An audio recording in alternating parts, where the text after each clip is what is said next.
श्री स्वामी समर्थ. नमस्कार भक्त हो. आज आपण दीप अमावस्येबद्दल एक महत्वाची गोष्ट जाणून घेणार आहोत. अनेक जण श्रद्धेने दिवे लावतात, पूजा करतात, लक्ष्मी मातेची प्रार्थना करतात, पण नकळत एक अशी चूक करतात की त्या पूजेचे पुण्य कमी होते असे धर्मशास्त्रात सांगितले जाते. ही माहिती अंधश्रद्धा म्हणून नव्हे तर आपल्या परंपरेत सांगितलेल्या आचार विचारांच्या रूपात समजून घ्या. आता आपण बघूया दीप अमावस्येचे महत्त्व. श्रावण महिन्याच्या आधी येणारी दीप अमावस्या ही दिव्यांची पूजा करण्याची रात्र मानली जाते. या दिवशी घरातील जुने दिवे स्वच्छ केले जातात, नवीन वात ठेवली जाते आणि घरभर प्रकाश केला जातो. दिवा म्हणजे फक्त तेल आणि वात नाही, तो ज्ञान, सकारात्मक ऊर्जा, लक्ष्मीचे आगमन आणि अंधकारावर प्रकाशाचा विजय याचे प्रतीक आहे. म्हणूनच या रात्री केलेली पूजा अत्यंत फलदायी मानली जाते. आता आपण बघूया मग ती एक चूक कोणती. लावलेला दिवा मुद्दाम फुंक मारून विझवणे. होय मित्रांनो, अनेक वेळा पूजा झाल्यानंतर किंवा झोपताना लोक दिवे फुंक मारून विझवतात. परंपरेनुसार ही चूक अशुभ मानली जाते, कारण दिव्याची ज्योत ही अग्निदेवाचे आणि दैवी शक्तीचे प्रतीक मानली जाते. फुंकर मारून ती विझवणे म्हणजे त्या पवित्र ज्योतीचा अनादर मानला जातो. आता आपण बघूया धर्मशास्त्रात काय सांगितले आहे.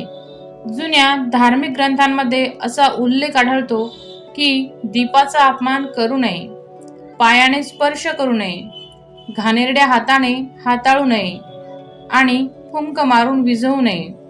यामुळे पूजेचे पूर्ण फळ मिळत नाही अशी लोकमान्यता आहे. तर आता आपण बघूया योग्य पद्धत कोणती. जर दिवा विझवणे आवश्यक असेल तर 2 बोटांनी हलकेच वात दाबावे, फुलाने किंवा चमच्याने झाकावे किंवा दिव्यातील तेल संपल्यावर तो स्वतः शांत होऊ द्यावा.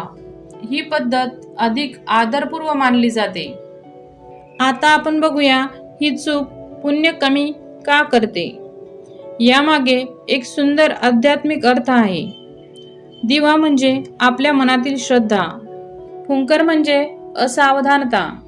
श्रद्धेने लावलेली ज्योत जर निष्काळजीपणे विझवली तर आपल्या मनातील भक्तीची तीव्रता कमी होते, असा यामागील संदेश आहे. आता आपण बघूया दीप अमावस्येच्या रात्री आणखीन कोणत्या गोष्टी टाळाव्यात. घरात पूर्ण अंधार ठेवू नका. तुटलेले किंवा फुटके दिवे वापरू नका. राग, भांडण आणि कटुशब्द टाळा. पूजेच्या ठिकाणी अस्वच्छता ठेवू नका. दिव्यात पाणी जाऊ देऊ नका. आता आपण बघूया कोणते दिवे लावणे शुभ मानले जाते. घरात तुपाचा दिवा, तुळशी समोर तिळाच्या तेलाचा दिवा, मुख्य दरवाजाजवळ 1 दिवा, घराच्या अंगणात 1 दिवा. यामुळे घरात प्रसन्नता आणि सकारात्मकता वाढते असे मानले जाते. आता आपण एक छोटी प्रेरणादायी कथा बघूया. एका गावात 2 महिला दीप अमावस्येला पूजा करत होत्या. पहिल्या महिलेने मोठी पूजा केली, अनेक दिवे लावले, पण शेवटी सर्व दिवे फुंक मारून विझवले. दुसरीकडे दुसऱ्या महिलेने फक्त 2 दिवे लावले, पण अत्यंत श्रद्धेने नमस्कार करून त्यांना शांतपणे विझवले. गावातील वृद्ध पुजारी म्हणाले, देवाला दिव्यांची संख्या महत्वाची नाही, तर ज्योतीबद्दलचा आदर महत्वाचा आहे. आता आपण बघूया या रात्री काय प्रार्थना करावी. दिव्यांसमोर बसून शांतपणे म्हणा, तमसो मा ज्योतिर्गमय, म्हणजे हे प्रभो, मला अंधारातून प्रकाशाकडे ने.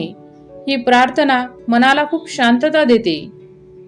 भक्तांनो, आता तुमच्यासाठी दीप अमावस्येचा शेवटचा संदेश. दीप अमावस्येच्या रात्री लक्षात ठेवा, दिवा लावणे हे पुण्य आहे, पण दिव्याचा आदर राखणे हे त्याहून मोठे पुण्य आहे. म्हणूनच आजपासून एक गोष्ट नक्की करा, पूजेचा दिवा कधीही फुंक मारून विझवू नका.